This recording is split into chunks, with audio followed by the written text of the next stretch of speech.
जय जय रघुवीर समर्थ। श्रीमत दासबोध। दशक 9वा। गुणरूप नाम। समास 4था। जानपण निरूपण नाम। श्रीराम समर्थ। पृथ्वीमध्ये लोक सकळ, एक संपन्न एक दुर्बळ, एक निर्मळ एक वोंगळ, काय निमित्त? म्हणजे या ठिकाणी श्रोत्याने प्रथम काही प्रश्न केलेले आहेत। तो म्हणतो की पृथ्वीमध्ये अनेक लोक आहेत, त्यामध्ये कुणी संपन्न असतात तर कुणी दुर्बळ असतात, कुणी निर्मळ असतात तर कुणी ओंघळ असतात। त्याचे प्रमुख कारण काय आहे? कित्येक राजे नांदती, कित्येक दरिद्र भोगती, कित्येकांचे उत्तम स्थिती, कित्येक अधमोधम, म्हणजे कित्येक राजपद भोगतात तर कित्येक दरिद्री असतात, कित्येकांची स्थिती उत्तम असते तर कित्येकांची अधमाहून अधम असते। ऐसे काय निमित्त झाले, हे मज पाहिजे निरूपिले, याचे उत्तर ऐकिले पाहिजे श्रोती। या विषमतेचे काय कारण आहे? असे व्हायला काय निमित्त घडते ते मला सांगितले पाहिजे। श्रोत्यांनी ते उत्तर ऐकले पाहिजे। जानपण। जानपण म्हणजे जाणतेपण। छत्रपती शिवाजी महाराजांना आपण जाणता राजा म्हणतो। रयतेच्या कल्याणासाठी त्यांच्या मनात अपार तळमळ होती, म्हणून आज 400 वर्ष झाली तरी शिवाजी महाराज, शिवराय प्रत्येकाच्या हृदयात विराजमान आहेत। जो जाणता असतो तो त्याच्या क्षेत्रात असा काही छाप उमटवतो की कितीही काळ उलटला तरी त्याच्या कर्तृत्वाच्या स्मृती जशाच्या तशा शिल्लक राहतात। चंद्रगुप्त मौर्य, चाणक्यापासून ते स्वामी विवेकानंद, अगदी अलीकडील क्षेत्रातील मोठे उद्योजक टाटांसारख्या व्यक्ती आपापल्या क्षेत्रातील उत्तुंग कर्तबगारीनं जनमानसात आजही स्थान टिकवून आहेत। या व्यक्तींच्या समकालीन इतर अनेक जण असतील, पण त्या सर्वांना नेत्रदीपक यश संपादन करता आलं नाही, कारण तुम्हा आम्हासारखे बहुतांश जण आपल्या अपयशाचं, निष्क्रियतेचं आपलं खापर नशिबावर फोडून मोकळे होतो। अशा बहुजनांच्या डोळ्यात झणझणीत अंजन घालणारा समर्थांचा हा समास आहे। ज्योतिषशास्त्रानुसार ग्रहदशेचा परिणाम कारकिर्दीवर, जीवनावर होत असतो असं म्हणतात। पण एकाच ठिकाणी एकाच वेळी जन्माला येणाऱ्या प्रत्येकाची ग्रहदशा एकच असूनही त्या प्रत्येकाची कारकीर्द निरनिराळी, जीवनमान वेगवेगळं असं असतं, हेही तितकंच सत्य आहे। ज्योतिषशास्त्राची आलोचना नाही, ते एक दिशादर्शक शास्त्र म्हणून ठीक आहे, पण केवळ त्यावर अवलंबून राहणं वेडेपणाचं ठरतं। समर्थांसारख्या प्रयत्नवादी संतांना तर ते मुळीच मान्य नाही। जीवनात प्रारब्ध नावाचं एक न उलगडणारं कोडं आहे। प्राप्तानुसार येणाऱ्या यशापयशाला स्वीकारत प्रत्येक जण जगत असतो। हरिनाम आवडीनं भक्तिभावानं घ्यावं असं सांगणाऱ्या एका अभंगात एकनाथ महाराजांनी म्हटलंय, एका जनार्दनी भोग प्रारब्धाचा, हरिकृपे त्याचा नाश झाला। परमार्थात नाथांची व समर्थांची भूमिका वेगळी नाही, पण जीवन व्यवहाराच्या दृष्टीनं समर्थांचा प्रारब्धाकडे बघण्याचा दृष्टिकोन थोडा वेगळा आहे। प्रारब्ध, नशीब, पूर्वसंचित यांची ढाल पुढं करून आपल्या कर्तृत्वाला पंकज फुटून देणाऱ्या आत्मघातकी प्रवृत्तीला समर्थांचा विरोध आहे, कारण अशी प्रवृत्तीच आत्मज्ञानाच्या प्रवासात अडथळा ठरते। निसंदेह होऊन आत्मज्ञानी बनायचं असेल तर अंगी जानपण हवंच।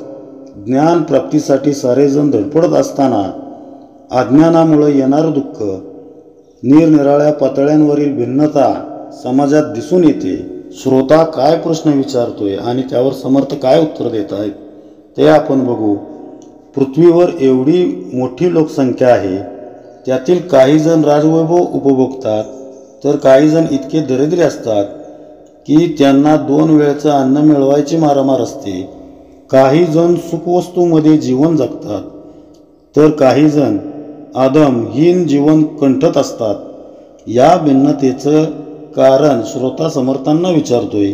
याचं उत्तर देताना समर्थांचा प्रारब्धापेक्षा प्रयत्नावर अधिक भर असल्याचं दिसून येतं. ध्येय निश्चिती करून त्याला आवश्यक असणारी हरेक गोष्ट प्रयत्नपूर्वक निष्ठेनं करत ते ध्येय साध्य करावं, असा समर्थांचा आग्रह असे. भविष्य आणि ज्योतिष प्रारब्ध यांच्या भरवशावर राहून मिळमिळीत जीवन जगण्याचा त्यांना प्रचंड तिटकारा होता. स्वतः केवळ लंगोटीवर राहून संन्यस्त जीवन जगणारे समर्थ हे सगळं आपल्याला का सांगत असावेत? व्यावहारिक पातळीवर उतरून दारिद्र्य ते राजवैभवापर्यंतची कारण मीमांसा ते आपल्यासमोर का बरं ठेवू इच्छित असावेत? दासबोधाच्या लेखन प्रपंचामागचा समर्थांचा उद्देश आपल्यासारख्या सामान्य जीवांना आत्मारामाची भेट घडवून देण्याचा आहे. आणि या जन्मात आत्मज्ञान प्राप्त करायचं असेल तर भविष्य प्रारब्ध यावर अवलंबून राहून चालणार नाही, याची स्पष्ट जाणीव त्यांना आपल्याला करून द्यायची आहे. ते सांगतात, साधनेची पराकाष्ठा करून मिळवलेलं ज्ञान जो आपल्या जीवनात आचरणात उतरवतो तोच या जन्मात भगवंतापर्यंत जाऊ शकतो. अन्यथा ज्ञानाच्या अनुभवामुळं जीवन ध्येयापासून दुरावण्याची, भवसागरात गटांगळ्या खाण्याची पाळी येते. नरदेह प्राप्त होऊनही या जन्मात भगवंत प्राप्ती करू न शकणे म्हणजेच रिकाम्या हातांनी परत जाणे होय. आणि त्याहून मोठं दुर्दैव ते कोणतं? ज्ञानाला 2 अंग आहेत, व्यावहारिक ज्ञान आणि परमार्थिक अर्थात आत्मज्ञान. पोट भरण्यासाठी व्यावहारिक ज्ञान उपयोगी पडतं. प्रपंचासाठी कुणाकडं हातपाय पसरायला लागू नये यासाठी लौकिक ज्ञान गरजेचं असतं. भाव ठेवा रामापायी, कोणा मागू नका काही. आपण असं ज्ञान अर्जित करावं जेणेकरून नीतिधर्मानं धन कमवून आपण आपला प्रपंच नेटका करू शकू.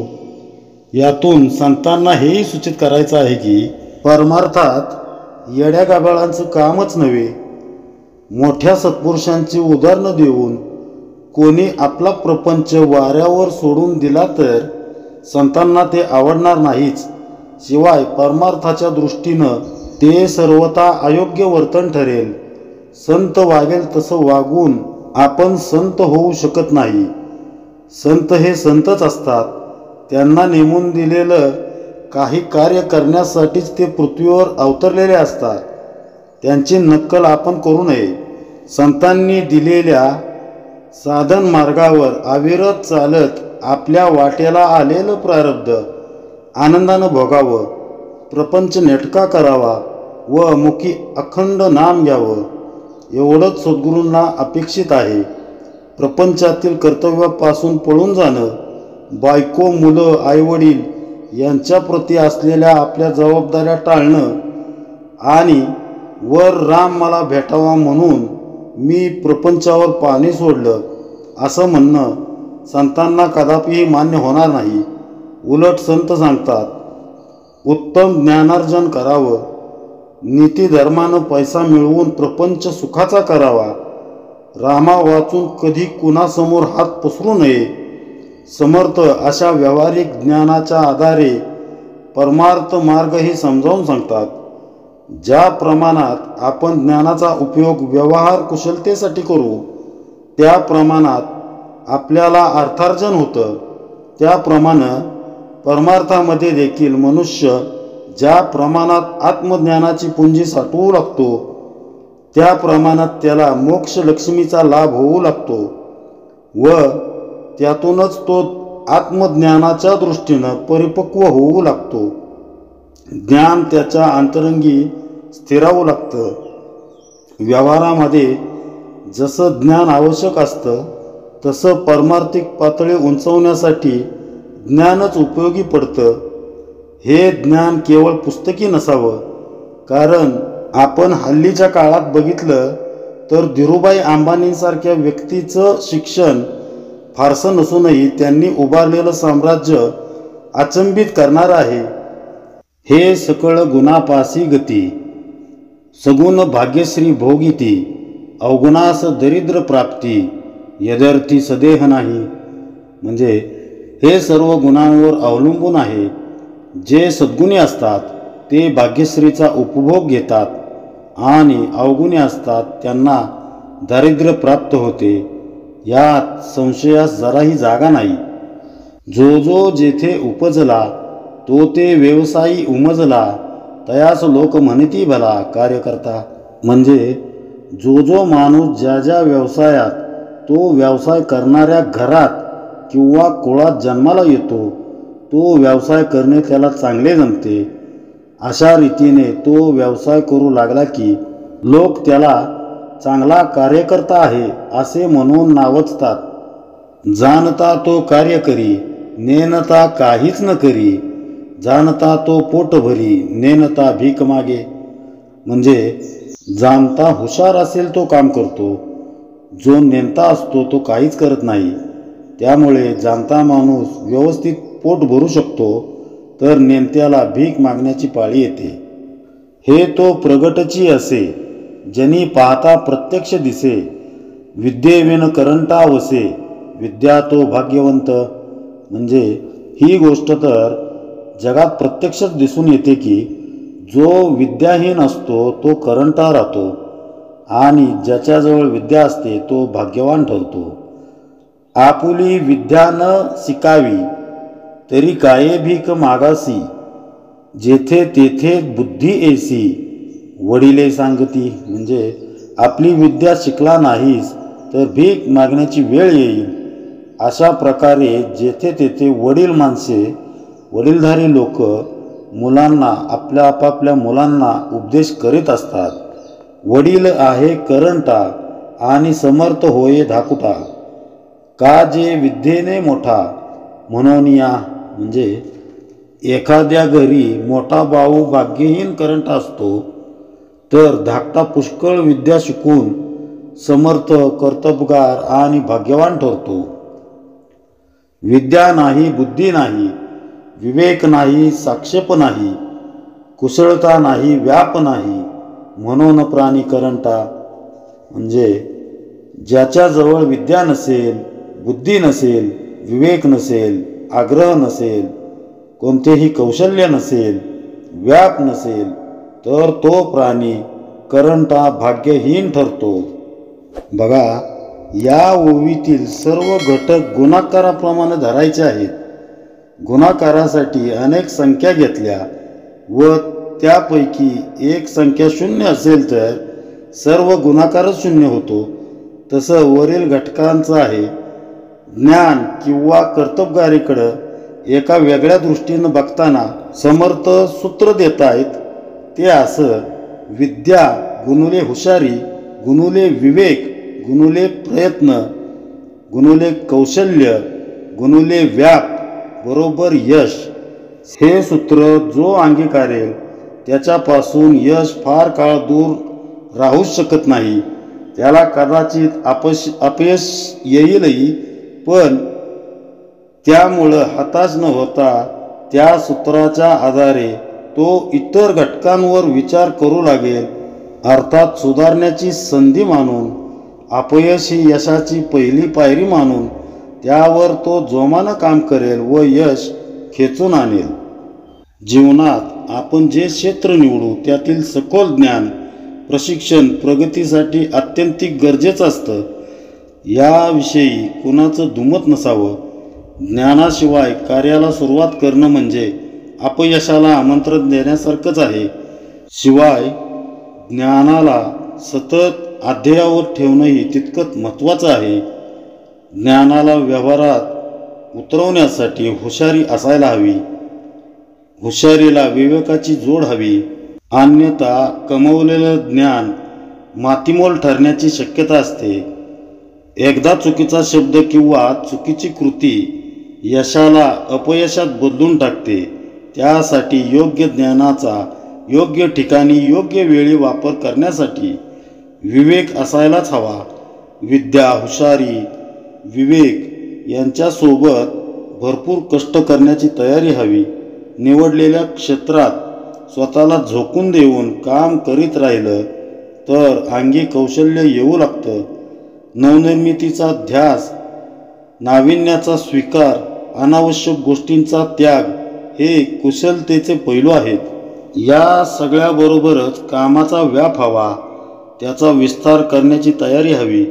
सर्व बाजूंचा यथायोग्य विचार करून कार्यविस्ताराची नियोजनबद्ध आखणी केल्यावर भरघोस यशाला गवसणी घालणं फारसं अवघड नसतं. समर्थ सांगू इच्छित असलेला प्रपंच काय किंवा परमार्थ काय, दोन्हीही व्यावहारिकच आहेत. प्रयत्नवादी दृष्टिकोनातूनच त्याची मांडणी त्यांनी केलेली आहे. समर्थ म्हणतात, या 6 गुणांमुळं जीवन व्यवहारात जर यश संपादन करता येत असेल तर परमार्थिक ज्ञान का बरं मिळणार नाही. समर्थांनी दिलेलं सूत्र म्हणजे विद्या गुणुले हुशारी गुणुले विवेक गुणुले प्रयत्न गुणुले कौशल्य गुणुले व्याप बरोबर यश. हे गुणसूत्र आपल्या जीवनाचा ध्यास बनावं व त्याद्वारे परमार्थिक ज्ञान भांडार आपल्यासाठी खुलं व्हावं. व्यावहारिक तसंच परमार्थिक दृष्टीनं ज्ञानाचं महत्त्व किती आहे हे आपण या समासातून समजून घेत आहोत. व्यवहारात येणाऱ्या अपयशाचा शोध कसा घ्यावा, चूक कुठं होत असावी याचं मार्गदर्शन समर्थांनी मागील भागात केलं होतं. जेव्हा आपण ध्येय गाठण्यात कमी पडतो तेव्हा अनेक सबबी पुढं करत आलेलं अपयश झाकण्याचा आपला प्रयत्न असतो. समर्थ मात्र आपल्याला चोख व्यवहारानं जगायला शिकवतात. ते सांगतात, नशिबाला प्रारब्धाला दोष देऊन आपण आपल्यातील संकुचितपणाचं प्रदर्शन करतो व उत्तम ध्येय गाठण्यापासून स्वतःला दूर ठेवतो. त्यापासून मिळणाऱ्या आनंदाला पारखं होतो.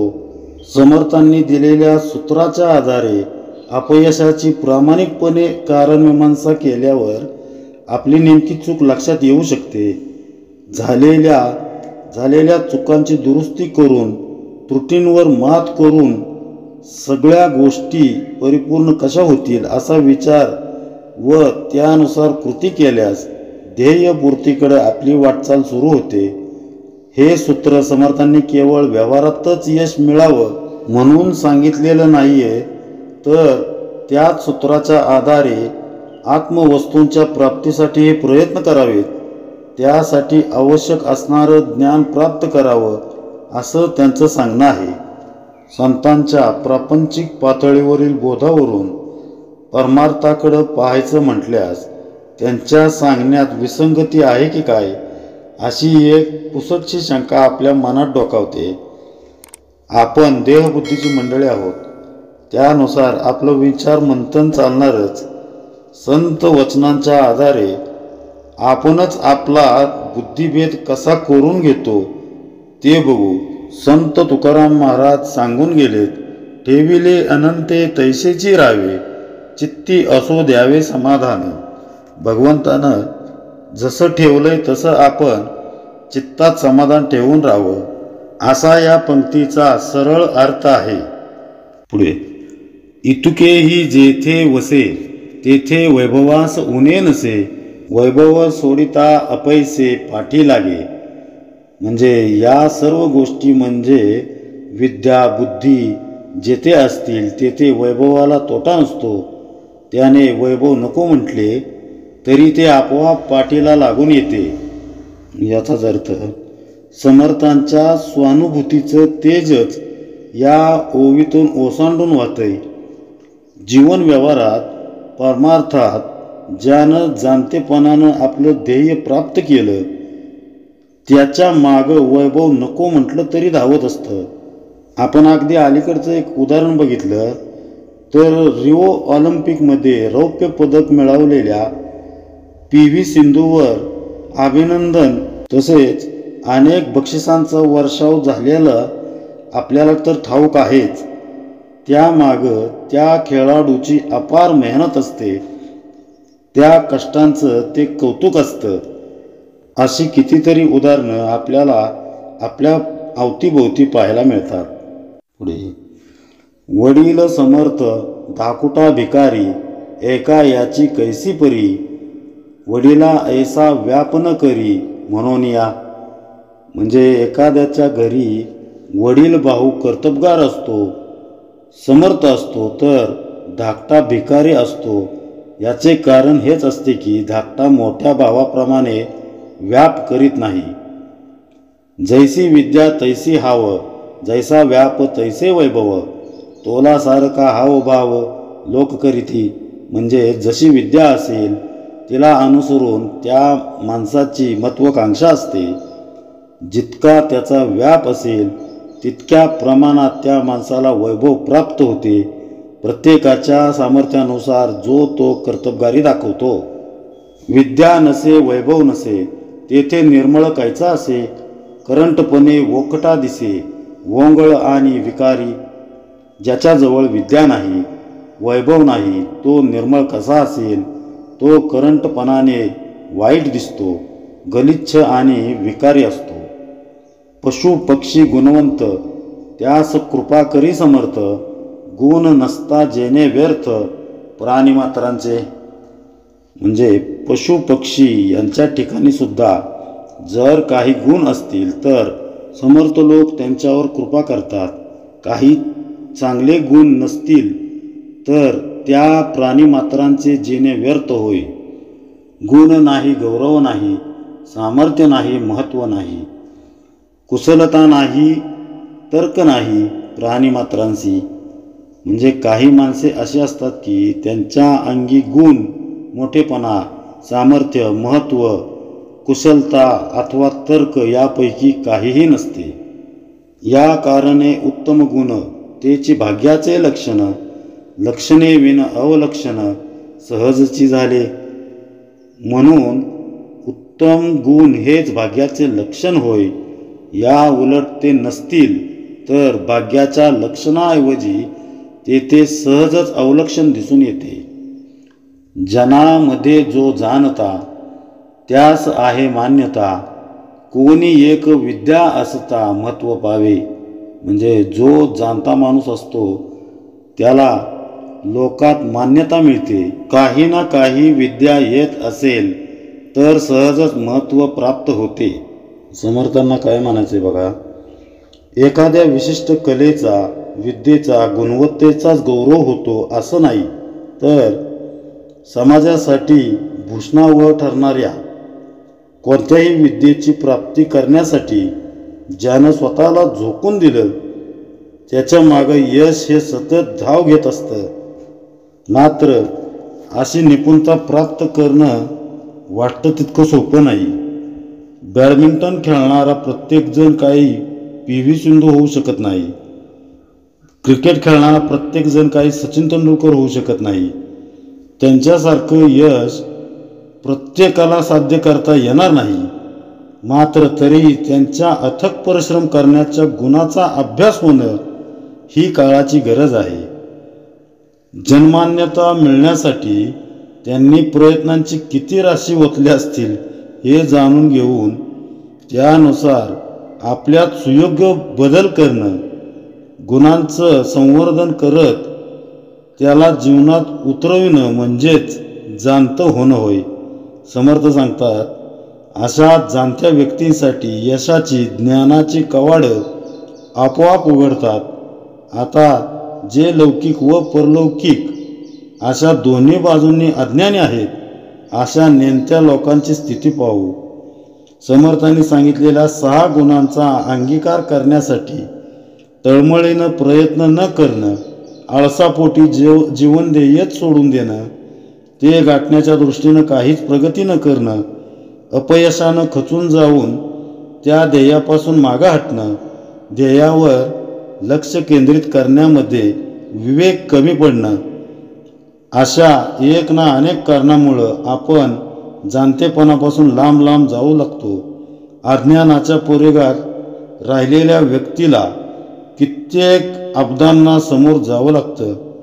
बऱ्याचदा असं घडतं की ती व्यक्ती ध्येयाच्या अगदी जवळ पोचलेली असते, अगदी शेवटची पायरी चढायची बाकी असते असं म्हणा, किंवा थोडीशी सहनशक्ती पाहिजे असते असं म्हणा, पण तिथंच ती व्यक्ती कच खाते आणि ध्येयप्राप्तीच्या अंतिम टप्प्यापासून पुन्हा खाली घसरते. एका कवितेत वर्णन केल्याप्रमाणे सूर्य मेघाआड गेल्यामुळं काही काळासाठी अंधार पसरतो, पण थोड्याच वेळानं त्या मेघांच्या टोकावर रुपेरी किनार फाकू लागते आणि अलगद सूर्य मेघाबाहेर येऊन पुन्हा प्रकाशाचं साम्राज्य सर्वत्र पसरतं. त्याप्रमाणे मेघांच्या त्या रुपेरी किनारीला साक्षी ठेवत ध्येयरूपी सूर्य तळपण्यास काहीच क्षण बाकी असताना खचून न जाता आपण आपली इच्छाशक्ती आणखी दुर्दम्य करावी, मनोभूमिका दृढ करावी, सहनशक्ती वाढवावी, प्रयत्नांना जोर द्यावा व ध्येयाला गवसणी घालावीच. इथं जे कच खातात अशा नेणत्या जीवांच्या जीवनात दुःखांचा महापूर येतो. पुढे प्रपंच अथवा परमार्थ जाणता तोची समर्थ, नेणता जाणीजे व्यर्थ निष्कारण.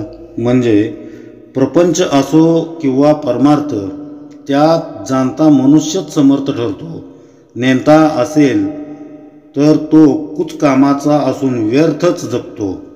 नेणता विंचू सर्प डसे, नेणता जीवघात असे, नेणता कार्य नासे कोणी एक. म्हणजे अज्ञानामुळे विंचू साप डसतो किंवा अज्ञानामुळे जीवघात होतो किंवा एखादे कार्यही अज्ञानामुळेच बिघडते. नेणता प्राणी सिंतरे, नेणपणे तरे भरे, नेणपणे ठके विसरे पदार्थ काही. म्हणजे अज्ञानी माणूसच फसतो, अज्ञानी माणूसच तरेवाईकपणे वागतो किंवा पदार्थ वस्तू यांचा त्याला विसर पडतो. समर्थांनी यावर उपाय आपल्याला काय सांगितला आहे? मगाशी सांगितल्याप्रमाणे तुकोबाराय सांगून गेले, ठेविले अनंती तैसेची राहावे, चित्ती असो द्यावे समाधान. म्हणजे भगवंतानं जसं ठेवलंय तसं आपण चित्तात समाधान ठेवून राहावं, असा या पंक्तीचा सरळ अर्थ आहे. नामस्मरणात सतत राहावं. आणि नामस्मरण समासात समर्थ सांगतात, 4थ्या दशकातील 3ऱ्या समासात एका ओवीमध्ये समर्थ म्हणतात की, काहीच न करुनी प्राणी, राम नाम जपे वाणी, तेने संतुष्ट चक्रपाणी, भक्ता लागी सांभाळी. म्हणजे समर्थ म्हणतात की समर्थ ही काहीच करू नये असं सांगत आहेत. प्रत्येक गोष्ट रामाच्या इच्छेनं घडत असते. करते पण रामाचं द्यावं त्यांचं आहे. त्यामुळं रामानं जे दिलंय त्यात आपण समाधान मानावं. संतांचं सांगणं एकच आहे हे यावरून दिसतं. मात्र काहींचं न करुनी प्राणी असं म्हणणारे समर्थच या समासात प्रयत्नवादाचा पुरस्कार करताना दिसतात. आपल्यातील दोष उणिवा शोधाव्यात, त्या कमी करण्यासाठी, त्यांचा समूळ नाश करण्यासाठी त्यात जाणीवपूर्वक सुधारणा कराव्यात असा समर्थ आग्रह धरतायत. मग प्रयत्नवाद करा की प्रारब्धवाद असा प्रश्न निर्माण होऊ शकतो. समर्थांचं म्हणणं असं आहे की आत्मवस्तूच्या प्राप्तीसाठी गुणवत्तापूर्वक कौशल्यपूर्ण प्रयत्नांची पराकाष्ठा करावी. मग भगवंत कष्टसाध्य आहे की सहज साध्य आहे असाही प्रश्न निर्माण होऊ शकतो. असे आणखी काही मुद्दे उत्पन्न होतच राहतात. वास्तविक संतांच्या सांगण्यात एक वाक्यता असते, सुसूत्रता असते. वरवर पाहू गेल्यास आपल्याला त्यात विसंगती आढळते. बघा, साधा चहा करायचं म्हटलं तर त्याचे कष्ट आपल्याला जाणवतात, पण या उलट आवडत्या व्यक्तीसाठी मेहनतीचं कामही आपण हसतमुखानं करतो, त्याचे कष्ट आपल्याला जाणवत नाहीत. बांधकाम किंवा रस्त्याचं काम करणाऱ्या बऱ्याच बायका त्यांच्या लहानग्या मुलांना सोबत आणतात, काम करता करता मुलांना खेळवतात, खाऊ पिऊ घालतात, एखाद्या झाडाला झोळी बांधून त्यात त्या मुलांना निजवतात. लेकरांना सांभाळताना त्यांना कष्ट होत असतील असं कसं बरं म्हणता येईल? मातृप्रेम वात्सल्यामुळं ते काम वाटतच नाही, उलट त्यातून त्यांना जगण्याची उर्मीच मिळत असते. तसं साधनाने कष्ट करू नयेत असं सांगण्यामागचा संतांचा हेतू हाच आहे की भगवंताचं नाम अत्याधिक प्रेमानं घ्यावं. ज्या साधनेत राहून रामाची प्राप्ती करायची आहे त्या रामाविषयी, त्याच्या सगुण रूपाविषयी मनात प्रेमभाव दाटून यायला हवा. जेव्हा भगवंताचं असं प्रेम लागतं तेव्हा त्याच्यासाठी आपण जे जे करू त्याचे कष्ट आपल्याला जाणवणारच नाहीत. म्हणजे जिथं प्रेम आहे तिथं कामाचे कष्ट वाटत नाहीत. मनाविरुद्ध जाऊन किंवा कुणी सांगितलंय म्हणून किंवा कोणाच्या प्रभावाखाली येऊन साधना करण्याच्या भानगडीत पडू नये. भगवंताच्या प्रेमात स्वतःला अडकून घ्यावं. प्रेमातून सहजतेनं फुलते ती साधना, तीच भक्ती. हे प्रेम येण्यासाठी सुरुवातीला प्रयत्न करावे लागतात असं समर्थ सांगतात. त्या वाचून भगवंताविषयी प्रेम निर्माण होतं. प्रथम प्रयत्न, मग प्रेम आणि मग प्रेमातून कष्टाविना झालेलं प्रयत्न आपल्याला आत्मज्ञान मिळवून देतात. एकनाथी भागवताच्या 3ऱ्या अध्यायात कर्मयोग निरूपणामध्ये नाथांनी कर्म, अकर्म व विकर्म या संज्ञा विस्तारानं समजून दिल्या आहेत. त्याचा सारांश असा आहे की प्रत्येक जीवाला कर्म करावंच लागतं. कर्माशिवाय जीव जगू शकत नाही. कर्म करताना मी करता ही भावना असेल तर त्या कर्माचं सुखदुःख आपल्याला भोगावं लागतं. कर्तेपण आपणाकडं न घेता ते भगवंताकडं दिलं की ते कर्म अकर्म होतं. अशा अकर्तुम भावामुळे फलाशा निघून जाते. आपली इच्छा भगवंताच्या इच्छेत मिसळते व भगवंत जे फळ देईल त्यात आपलं समाधान टिकू लागलं की ते कर्म विकर्म होतं. भगवंत त्याच्या इच्छेनं, त्याच्या शक्तीनं कर्म माझ्याकडून करवून घेत आहे. मी केवळ निमित्त मात्र असून त्या कर्मापासून मिळणारं फळ कसंही असलं तरी ते माझ्या अंतिम कल्याणाचंच आहे अशी भूमिका मनात दृढ झाली की नैष्कर्म्य आपल्या जीवनात प्रवेशतं असं एकनाथ महाराज सांगतायत. मी नाही तर तोच करतोय ही भावना अंतरंगात स्थिरावली की मग प्रयत्नांचा महापूर यायला सुरुवात होते. साधनेत प्रयत्नांची पराकाष्ठा करताना त्याचे अजिबात कष्ट जाणवत नाहीत. याच स्थितीचं तुकोबाराय म्हणजे तुकाराम महाराज वर्णन करताना म्हणतायत की ठेविले अनंती तैसेची रावे, चित्ती असो द्यावे समाधान.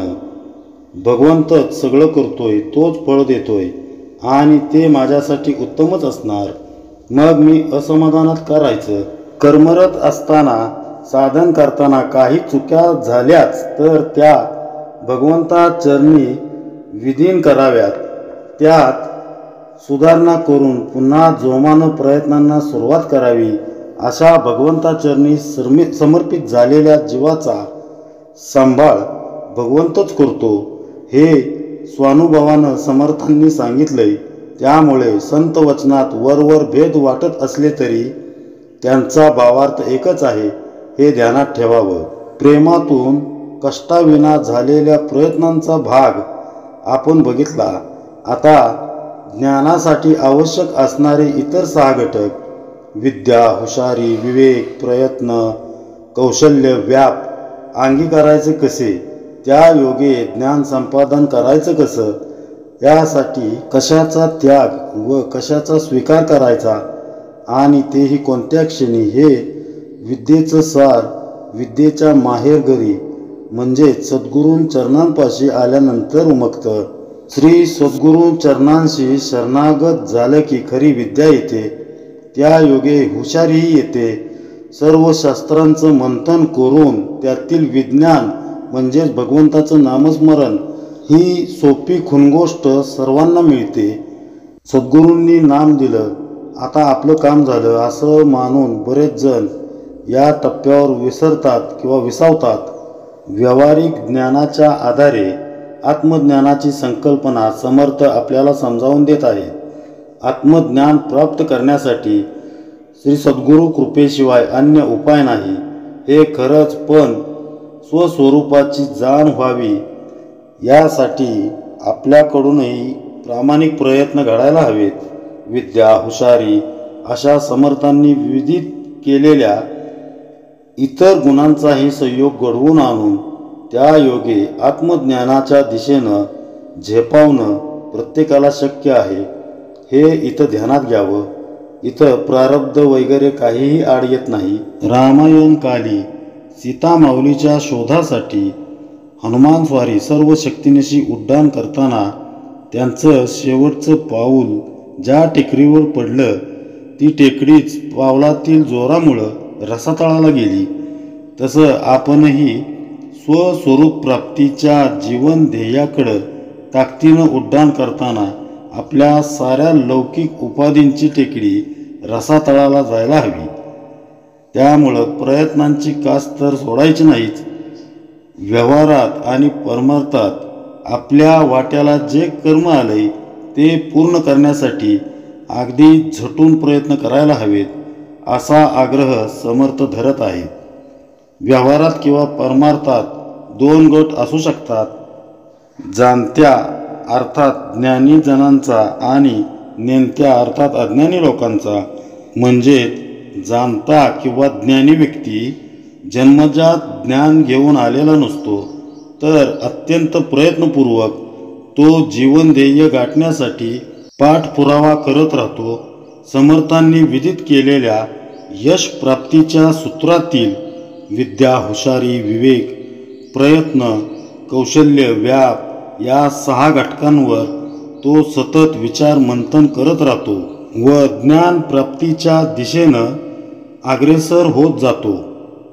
पुढे नेनता वैरी जिंकिती, नेनता अपायी पडती, नेनता संहारती घडती जीवनास. म्हणजे अज्ञानी माणसाला वैरी जिंकतात. अज्ञानामुळे संकटात पडावे लागते. अज्ञानामुळेच संहार घडतो आणि अनेक जीवांचा नाश होतो.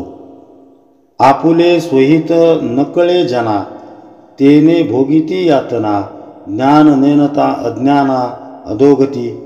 म्हणजे लोकांना आपले हित कशात आहे ते कळत नाही, त्यामुळे यातना भोगाव्या लागतात. ज्ञान नसल्यामुळे अज्ञानी माणसांची अधोगती होते. समर्थ काय म्हणतायत बघा. नेणत्या अर्थात अज्ञानी जनांना व्यावहारिक पातळीवर अपयशाचा सामना करावा लागतो. आळस, विवेकाचा अभाव, प्रारब्ध आदी कारणांमुळे नेणत्याची पूर्ती वाताहत होते. पोट भरण्याकामी जीवानं केलेल्या कुचराईमुळं त्याची जर ही अवस्था होत असेल तर आत्मज्ञानाच्या मार्गावर पुढं जात राहण्यासाठी किती प्रयत्नशील असायला हवं, किती सूक्ष्म विचार करायला हवा याची थोडी कल्पना यावी. दुर्लभ असा मनुष्य जन्म आपल्याला लाभला आहे. बालपणापासून ते आतापर्यंत आपण किती कष्ट उपसतोय, प्रपंचातल्या कटकटी सोडवतोय आणि अनंत समस्यांची निर्वानिर्व करता करता मांडलेला हा प्रपंच खेळ अर्धवट टाकून एके दिवशी आपण निघून जातोय. पुढील जन्माची जणू पाऊलवाटच आपण तयार करून ठेवतोय. अशा नेमतेपणानं आयुष्य जगण्यात काय हासिल होणार आहे, त्यातून काय हाती लागणार आहे. सद्भाग्यानं मिळालेल्या नरदेहात येऊन जर आपण ईश्वर प्राप्ती केली नाही तर मग मिळवलं काय. जीवन ध्येयाची ही बाजू समर्थ व्यावहारिक पातळीवरून समजावून देण्याचा प्रयत्न करत आहेत. परमार्थात काही मंडळी जीवन ध्येयाच्या अगदी समीप आलेले असताना ते ध्येय त्यांना साध्य करता येत नाही. जणू रिकाम्या हातांनी त्यांना परत जावं लागतंय. हे पाहून सद्गुरूंचं हृदय कळवळतं. एक तर मनुष्यजन्म मिळणं कठीण, त्यात चांगलं घर मिळणं, वडीलधाऱ्यांकडून चांगले संस्कार मिळणं, सदृढ प्रकृती असणं, उपासनेला दृढ असणारा सद्गुरू मिळणं व त्यांच्याकडून नाम मिळणं याहून थोर भाग्य ते कोणतं? त्यातही आपला हात थेट प्रभू रामांच्या हाती नेऊन देणारे समर्थांसारखे सद्गुरू आपल्याला मिळालेत. एवढं असूनही जर आत्मसाक्षात्कार साधला नाही, स्वस्वरूपाची ओळख करून घेतली नाही, तर सद्गुरू माऊलींच्या अंतःकरणाला किती पीळ पडत असेल याचा आपण कधी विचार केलाय का? अपत्य वियोगाचा क्षण जसा एका आईसाठी दुःखदायक असतो, तसं सद्गुरू माऊलींचं अपत्य असूनही आपण आत्मज्ञान प्राप्त केल्याविना देहत्याग करत असू त्यावेळेस त्या माऊलीलाही अपार दुःख होतात. इतकी सारी अनुकूलता देऊन भगवंत नामाची खरी किंमत ज्याला कळत नाही, आत्मज्ञान प्राप्त करण्याची ज्याला गरज वाटली नाही, त्या दुर्भागी जीवाची अवस्था समर्थ पुढं वर्णन करतात. माया ब्रह्मा जीव शिव सारासार भावाभाव झाटिल्यासाठी होते वाव.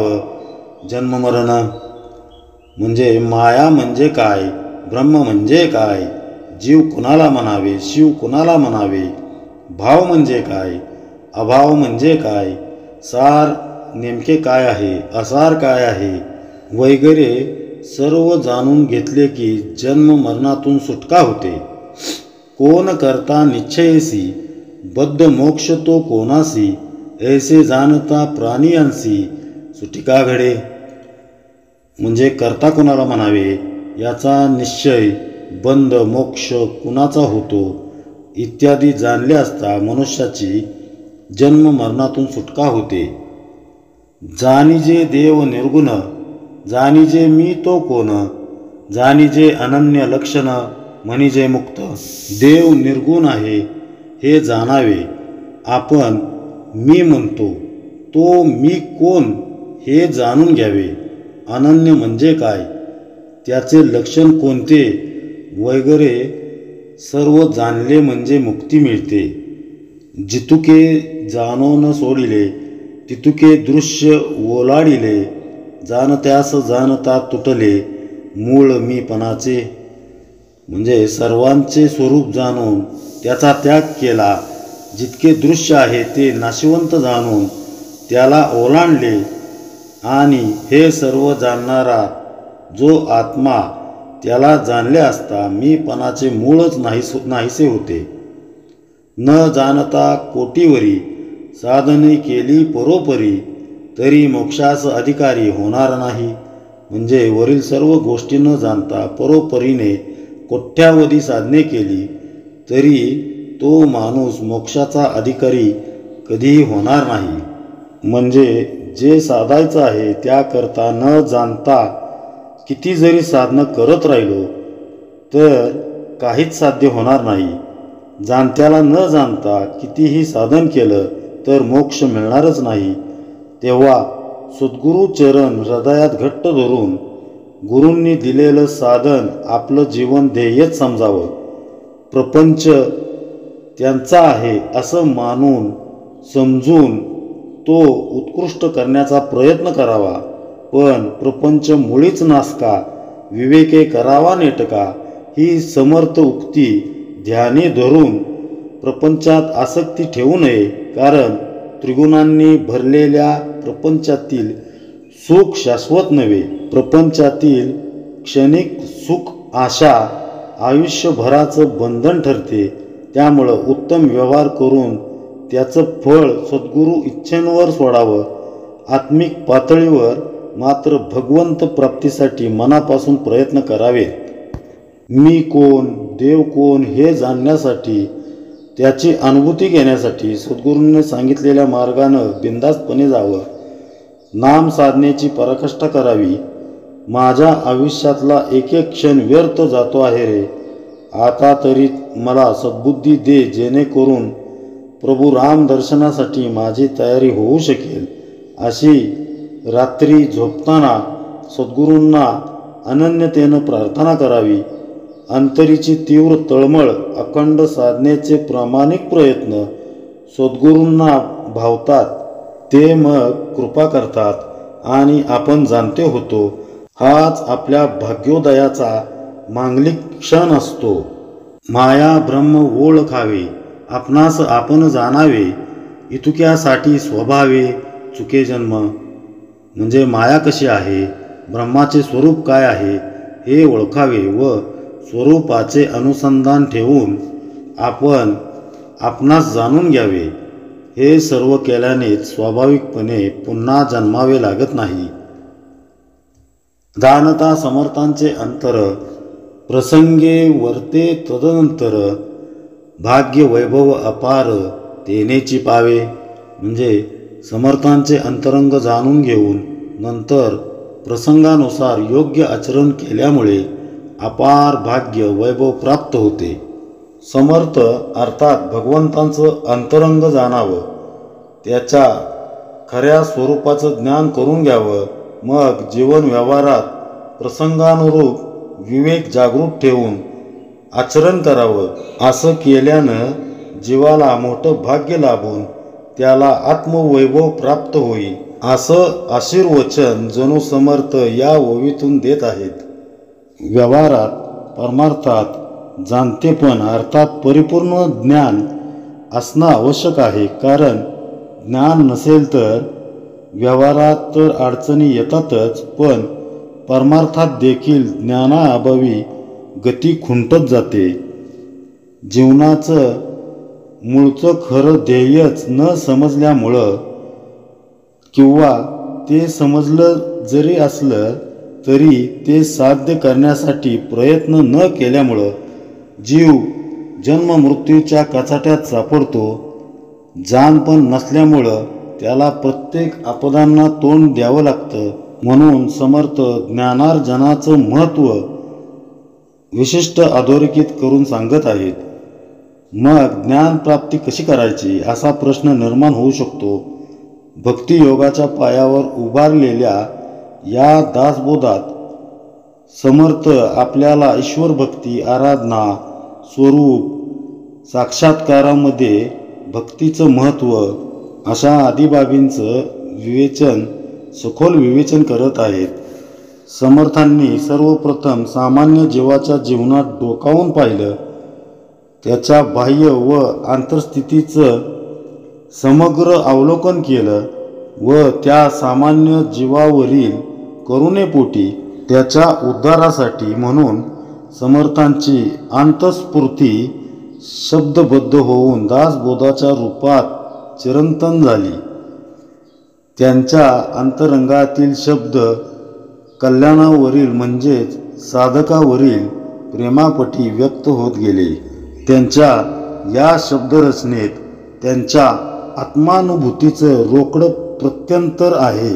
म्हणूनच दासबोधाची रचना करताना समर्थांनी इतर ग्रंथ संपदांचे संदर्भ फार कमी प्रमाणात घेतल्याचं दिसतं. त्यांच्या जीवनानुभवाची ही पाऊलवाट त्यांनी आपल्यासाठीच तयार करून ठेवली आहे. ज्ञानाकडं जाण्याचा खरं तर हा राजमार्गच आहे. ज्या ज्ञानाचा समर्थ दासबोधात पाठपुरावा करत आहेत त्या आत्मज्ञानाच्या दृष्टीनं ते जाणतेपण या समासातून उद्युक्त करत आहेत. ते ज्ञान प्राप्त करण्याचा राजमार्ग कसा समजावून घ्यायचा. आत्मज्ञानाला तर शब्दांचा स्पर्श देखील सहन होत नाही. समर्थांच्या जीवनाकडं साक्षीत्व भावनेनं बघत त्यांच्याच एका अभंगातून आपण ज्ञानाची अभिव्यक्ती समजून घेऊया. ज्ञान मिळवण्यासाठी त्यांनी काय केलं हे सांगताना समर्थ म्हणतात, मला ज्ञान मिळालं ते केवळ रामाच्या भजनातून. रामाचे भजन तेची माझे ज्ञान, तेने समाधान पावईन. रामासी वर्णिता देही विदेहता, तेने तन्मयता सहजची. राघवाचे रूप ते माझे स्वरूप, तेने सुखरूप निरंतर. रामदास म्हणे मज येणे गती, राम सीता पतीचेनी नामे. पुढे म्हणून जाणणे नवे सामान्य, जाणता होई जे सर्वमान्य. काहीच नेनता अमान्य सर्वत्र करीती. म्हणजे म्हणून जाणणे ही सामान्य गोष्ट समजू नये. जाणून जे काही केले जाते ते सर्वांना मान्य होते. काहीही जाणून न घेता जे काही केले जाते ते सर्वांना अमान्य होते. पदार्थ देखोन भूत भावी, नेनते झडपोन प्राण ठेवी. मिथ्या आहे उठा ठेवी, जाणते जाणती. म्हणजे एखादा अज्ञानी माणूस एखादा पदार्थ अंधारामुळे नीट दिसला नाही तर तेथे भूताची कल्पना करतो आणि अज्ञानामुळे आपल्याला भूताने झपाटले असे मानून भीतीने प्राण सोडतो. हे सर्व काही अज्ञानामुळे जो मिथ्याभास झाला त्याची उठाठेव आहे हे जाणती माणसे ओळखतात. जाणत्यास कळे वर्म, नेनत्याचे खोटे कर्म. सकळ काही धर्माधर्म, जाणता कळे. म्हणजे जाणत्याला यातील रहस्य कळते. नेनता अज्ञानाने कर्म करतो ते खोटे असते. जाणून घेतल्याने सर्व धर्म अधर्माचे ज्ञान होते. नेनत्यास येम यातना, जाणत्यास काहीच लागेना. सकळ जाणून विवंचना, करीतो मुक्त. म्हणजे अज्ञानी माणसाला यमयातना भोगाव्या लागतात. जाणता असतो त्याला काहीच भोगावे लागत नाही, कारण तो सर्व काही जाणून घेऊन त्यावर विचार करतो व मुक्त होतो. नेनता काही राजकारण, अपमान करून घेती प्राण. नेनता कठीण वर्तमान, समस्तांस होय. म्हणजे ज्याला व्यवहारात कसे वागावे याचे ज्ञान नसते तो एखाद्या वेळी दुसऱ्याचा अपमान करून त्याचा प्राणही घेतो. त्यामुळे त्याच्या अज्ञानामुळे सगळ्यांच्यावर कठीण प्रसंग येतो. म्हणून या नेनने खोटे, नेनते प्राणी ते करंटे. जाणता विवरता तुटे, जन्ममरण. म्हणूनच अज्ञान हे वाईट असून अज्ञानी प्राणी करंटे असतात. म्हणून ज्ञान प्राप्त करून त्यांचे चिंतन केले असता जन्म मरणातून सुटका होते. म्हणून अलक्ष्य करू नये, जाणणे हाची उपाय. जाणता सापडे सोय परलोकाची. म्हणून ज्ञानाकडे दुर्लक्ष करू नये. जाणणे हाच एकमेव उपाय असून त्यानेच परलोकाची सोय सापडते. जाणणे सकळास प्रमाण, मूर्खास वाटे अप्रमाण. परंतु अलिप्तपणाची खून, जाणता कळे. ज्ञान हे सर्वांना प्रमाण वाटते पण मूर्खाला ते अप्रमाण वाटते. पण ज्ञानामुळेच अलिप्तपणाची खून कळते. एक जाणणे करून परते, कोण सोडी प्राणी येते. कोणी एक कार्य जेकते, जाटिल्या विन नकळे. जाणणे म्हणजे स्वस्वरूपाचे स्मरण आणि नेणणे म्हणजे स्वस्वरूपाचे विस्मरण होय. या दोन्हीमध्ये प्रमाण कोण म्हणजे खरे कोण हे शहाणे जाणतात, शहाणे लोक जाणतात. बघा, समर्थांच्या शब्दातील गूढार्थ समजून घेणं महत्त्वाचं आहे, समजून घेणं गरजेचं आहे. आपण शहाणे नाही म्हणून सद्गुरू सांगतात तसं आपण करावं. जाणणं म्हणजे स्मरण राखणं. स्मरणातूनच समर्थांना ज्ञानप्राप्ती झाली. भगवंताचं स्मरण राखण्याचं व ते जीवनभर व्यापून ठेवण्याचं साधन म्हणजे भजन.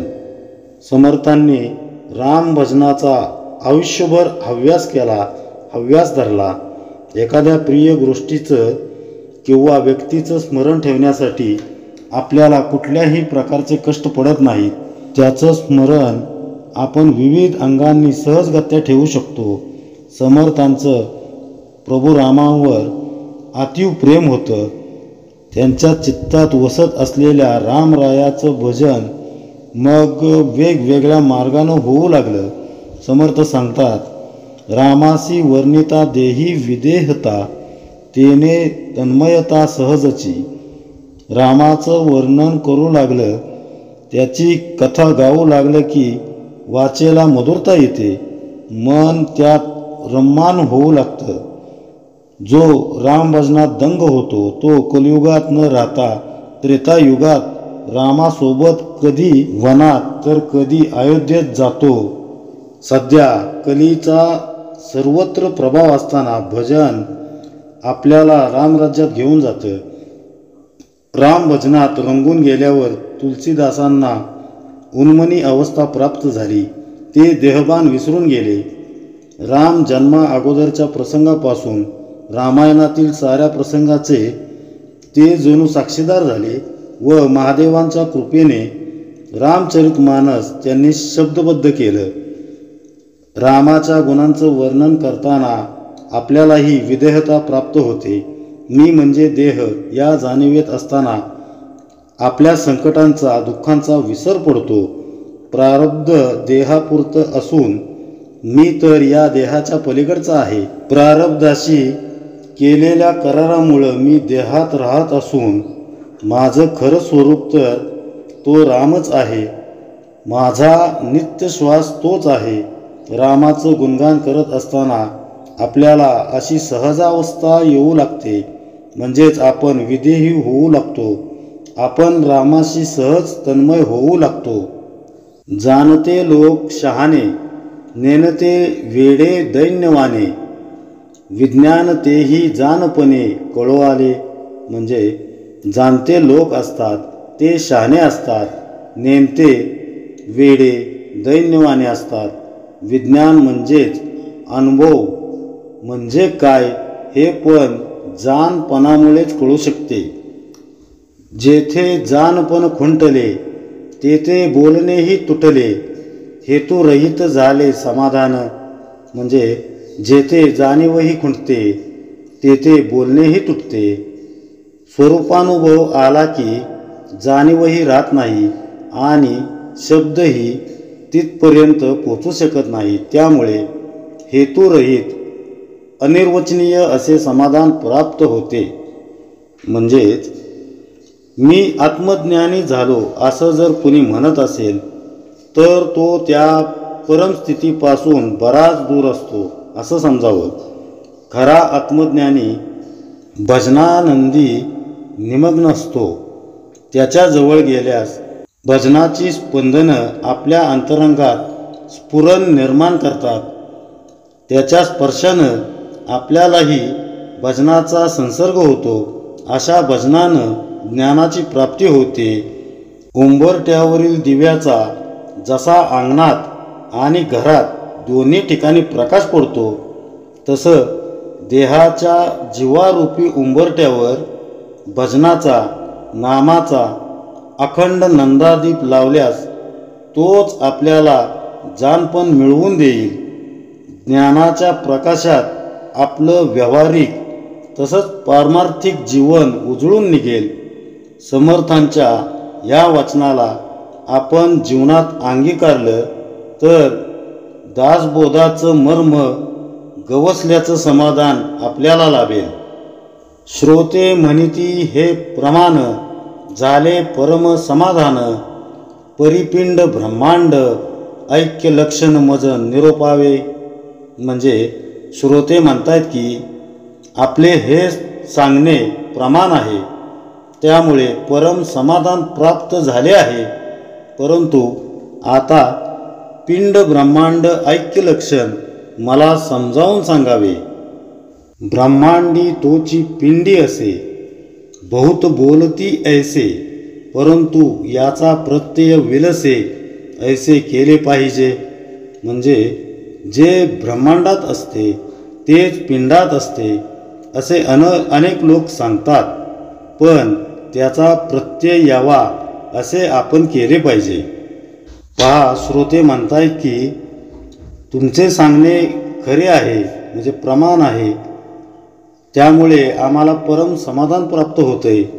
पण आता आम्हाला पिंड ब्रह्मांड ऐक्य लक्षण ते काय आहे ते समजून सांगावे.